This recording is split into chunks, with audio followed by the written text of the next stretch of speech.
La nouvelle naissance est le commencement indispensable. Et quel est ce commencement? Quel est cet état d'enfant qui est essentiel, vital et indispensable?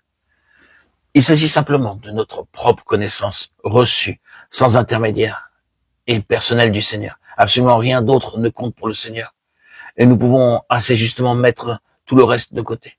Cela peut être une longue suite d'histoires dans le monde du péché, d'apostasie, d'indifférence ou d'hostilité à l'égard de Dieu.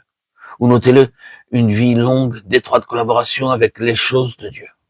Soit en y étant nés, soit plus tard, en intégrant un foyer chrétien, où nous étions entourés par toutes les choses de Dieu.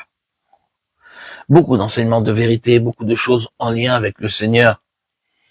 Nous étions au milieu de tout cela. Et d'une certaine manière, nous en faisions partie.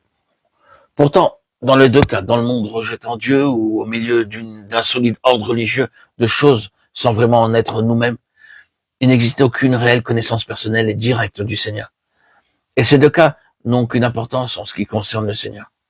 Le Seigneur dit que vous ayez été totalement en dehors et opposé ou indifférent, ou qu'en raison de votre vie ici sur cette terre, vous ayez été physiquement au milieu de choses qui me concernaient, mais sans expérimenter une connaissance plus personnelle de moi-même, cela ne compte pas. Ce n'est pas une histoire avec moi. L'histoire avec moi est uniquement celle de votre propre connaissance personnelle de Christ.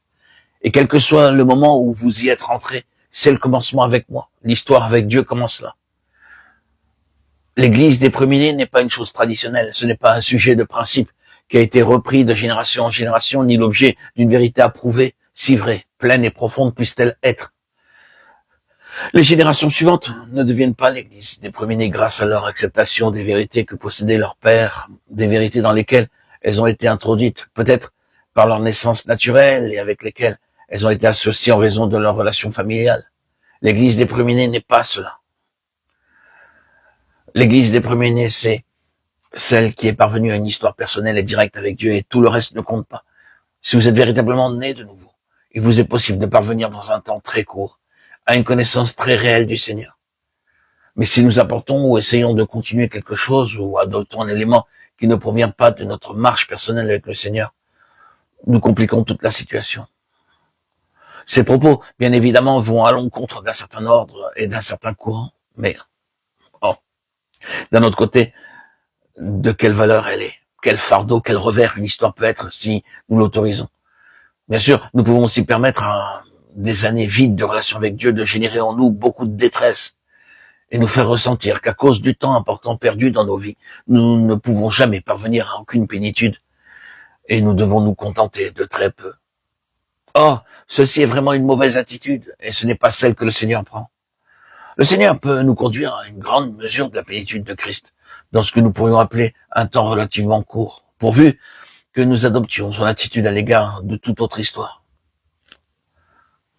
Elle prend fin avec la croix du Seigneur Jésus, et l'histoire spirituelle commence dans une union avec lui, dans sa résurrection.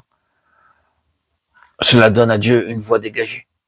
Puis encore, dans l'autre cas, oh, combien de fois l'éducation religieuse a été un obstacle. Grandir dans une atmosphère fébrile de choses spirituelles n'aide pas toujours. Remercier Dieu pour toute chose potentiellement utile une fois que nous sommes sur le bon chemin et dans la bonne position. Mais avant que nous ayons notre propre connaissance personnelle de Dieu, tout cela peut être pour nous d'un grand fardeau, d'un grand poids, d'une grande mort et d'aucune utilité. Nous ne devons pas penser qu'il nous faut nous ajuster à toute cette vérité et à cet enseignement qui nous environne. Absolument pas. Nous devons commencer comme des petits enfants et pour Dieu, en ce qui nous concerne, rien d'autre ne compte.